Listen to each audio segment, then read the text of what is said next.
Hola, cordial saludo a todos. Soy el profesor David Villar y en esta cuarta parte de la farmacología del sistema nervioso central vamos a tocar el tema de la anestesia local y regional.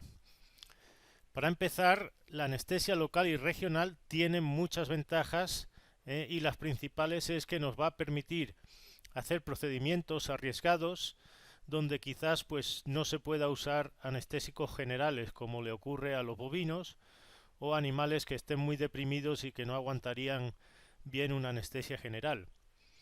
En bovinos, por una parte, el decúbito prolongado conlleva muchos riesgos y como decíamos anteriormente, los rumiantes en general son malos candidatos a la anestesia general por el riesgo tan grande de meteorismo y que haya broncoaspiración del material que constantemente se está regurgitando. Otra ventaja del uso de la anestesia local y regional es que reduce mucho la dosis de anestésico general que se necesita y con ello pues se minimiza mucho el riesgo principal que tiene la anestesia general, sobre todo desde el punto de vista de la depresión cardiorrespiratoria. Además, como tienen ahí, también provee analgesia que dura incluso después de la recuperación de una anestesia. Como ven en esta diapositiva, los anestésicos locales se clasifican en dos grupos grandes en base a que tengan un enlace éster o amida que esté uniendo la parte hidrofóbica de la molécula con la hidrofílica. Como ven ahí, la parte hidrofílica normalmente es una amina terciaria como la dietilamina, que ahí tienen representada, mientras que la parte hidrofóbica, es decir, la más lipofílica, pues suele ser un anillo aromático y ahí tienen representado pues el ácido paraminobenzoico.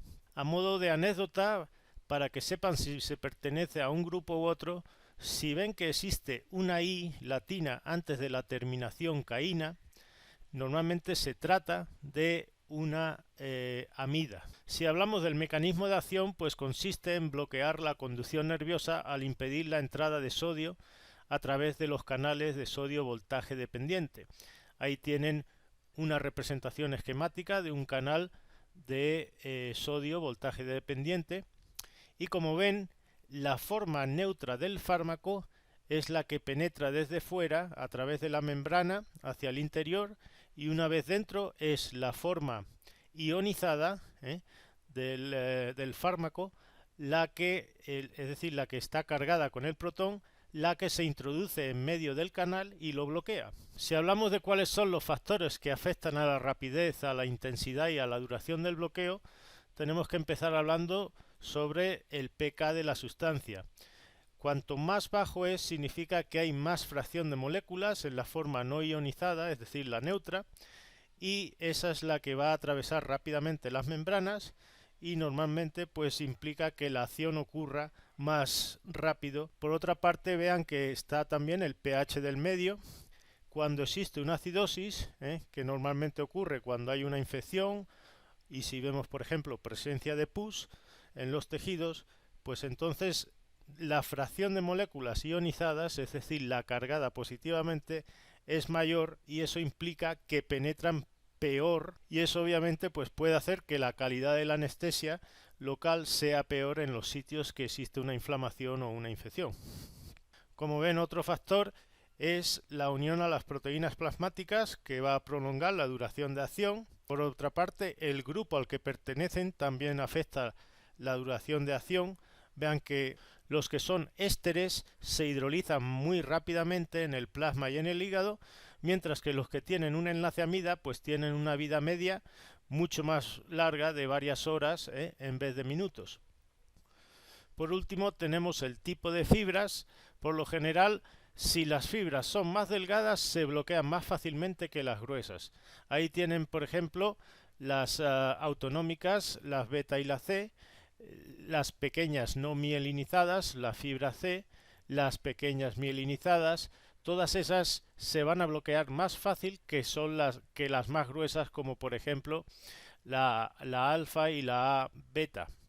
La consecuencia de esto es bien importante porque se puede lograr un bloqueo diferencial en que están anuladas las fibras más pequeñas, que llevan la información dolorosa y autonómica, sin que se afecten las que llevan la información motora y la del tacto. Con respecto a los riesgos de la anestesia local, de todo lo más importante que deben de acordarse es que no se puede introducir accidentalmente en una vena o un vaso, porque se podría causar arritmias letales en un animal. Entonces siempre asegúrense que antes de introducirlo, aspiren el émbolo de la jeringa y se aseguren de que no estamos en un vaso sanguíneo.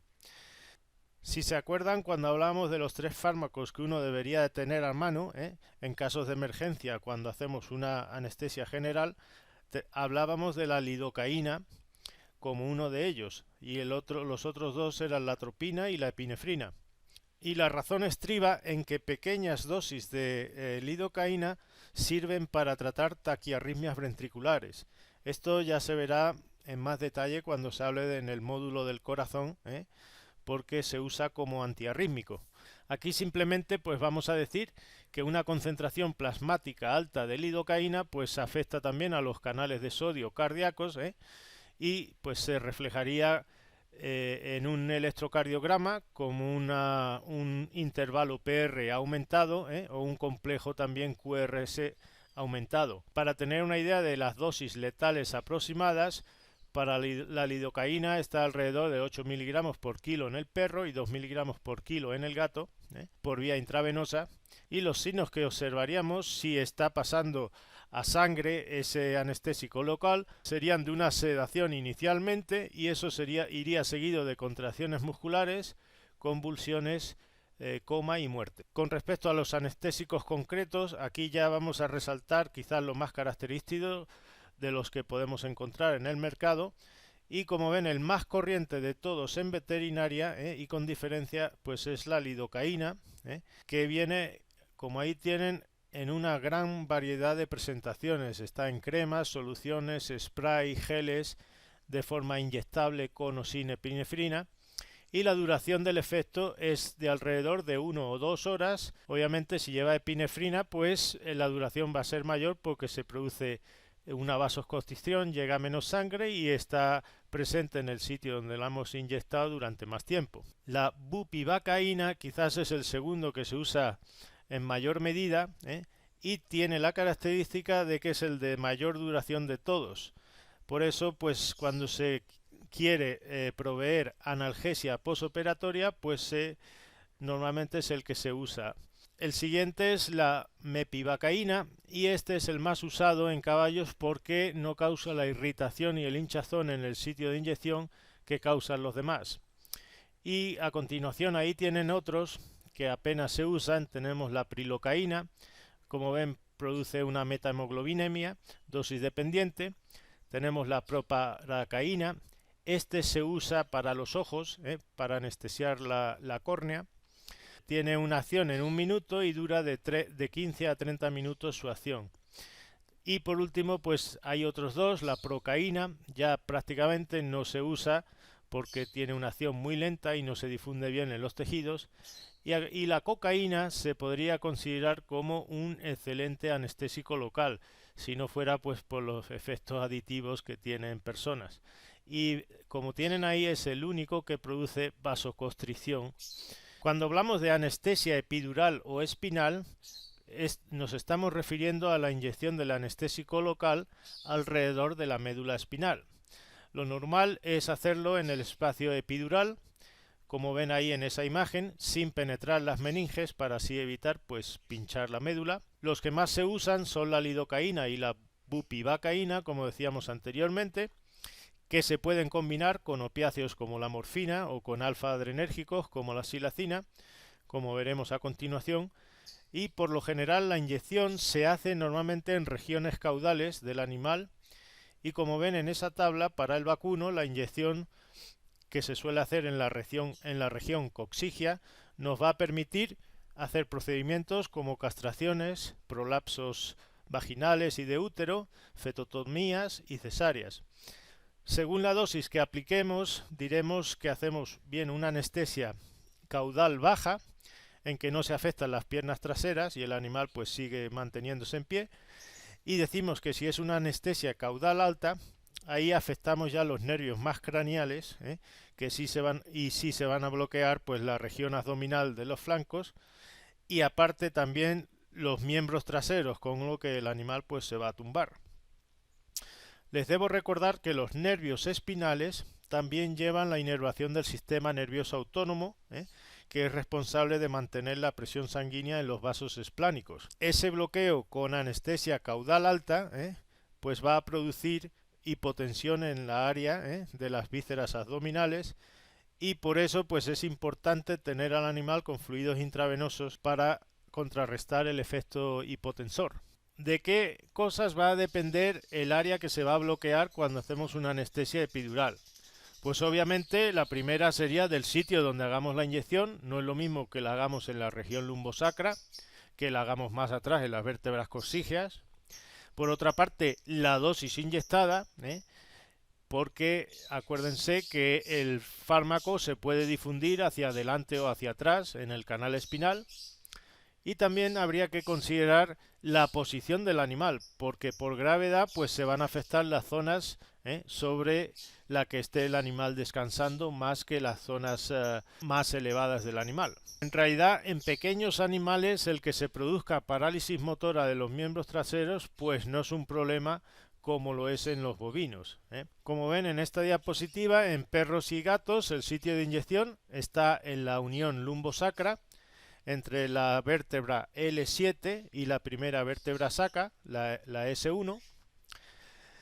Y como ven ahí, la médula espinal termina precisamente en el perro, ahí en la L7, por lo que hay poco riesgo de pincharla.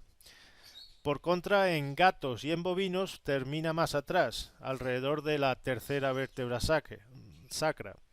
Y por eso pues es más peligroso pinchar ahí, porque podemos dañar accidentalmente la médula. No voy a entrar en detalles aquí de cómo localizar el sitio exacto y el procedimiento de la técnica, pero obviamente pues debe de ser realizado de forma estéril y hay que tener cierta experiencia y destreza para saber dónde estamos pinchando. En perros y gatos esto sería especialmente indicado cuando vayamos a hacer procedimientos muy dolorosos, en general todas las ortopedias de los miembros posteriores, y como ven ahí se aplicaría una combinación de morfina con bupivacaína. Para bovinos el sitio de inyección es entre la primera y la segunda vértebra coxígea, como ven en esa imagen, y ese punto pues se localiza levantando la cola como si fuese una manivela, y coincidiría precisamente con la zona más declive entre la grupa y la cola, como ven ahí en esa imagen. Podemos hacer lo que se llama una anestesia caudal baja, que básicamente no va a causar parálisis de los miembros posteriores y la vaca se quedaría de pie. Y en este caso pues solo inyectamos entre 5 y 10 mililitros de lidocaína con o sin silacina, si queremos prolongar el efecto y obtener algo de sedación en el animal. O bien podemos hacer una anestesia caudal alta. Básicamente lo que hacemos es dar una mayor dosis, entre 100 y 150 mililitros de la misma solución de lidocaína, y al ser más volumen pues va a llegar más cranealmente en el canal espinal, y pues se van a afectar los nervios que cubren los miembros posteriores, los flancos abdominales y la ubre. Aquí se produce obviamente una parálisis motora posterior y el animal pues se va a tumbar. Como se van a afectar los nervios esplánicos del sistema nervioso autónomo, es importante administrar fluidos intravenosos para contrarrestar la hipotensión en las vísceras abdominales. Por último, cuando hablamos de anestesia regional nos referimos al bloqueo de nervios específicos de una área concreta. El ejemplo que quiero ponerles es el del bloqueo paravertebral, porque este va a ser importantísimo en vacas si queremos hacer una cesárea con el animal en pie, o una ruminotomía, o una corrección de un bulbo, o simplemente una laparotomía, y no queremos que la vaca se tumbe. Como su propio nombre indica, la anestesia paravertebral consiste en la inyección en torno a los nervios conforme estos emergen del canal vertebral. Y los que nos interesan bloquear en vacas pues son los lumbares que inervan los flancos abdominales, obviamente. Como ven ahí en esa imagen, las agujas se pueden insertar bien por encima y por debajo de los procesos transversos de las vértebras, o se puede hacer dorsalmente para que cubra tanto la raíz dorsal como la ventral del nervio. Si solo se hace la anestesia ventral a los procesos transversos, vamos a dejar parte de la piel con cierta sensibilidad cuando cortemos. La punción se hace normalmente en la última vértebra torácica, la T13, y la primera y la segunda lumbar. Se inyectan entre 10 y 20 mililitros de lidocaína al 2%, y en 10 minutos pues el animal debe haber perdido la sensibilidad dolorosa. Como ven ahí en la imagen de la derecha, al relajarse la musculatura paravertebral del lado anestesiado, pues se produce una escoliosis de la columna cuando miramos al animal por detrás. Y como decíamos, pues la anestesia dura entre 1 y 2 horas con la lidocaína, que es tiempo suficiente pues para hacer una cesárea en la mayoría de los casos.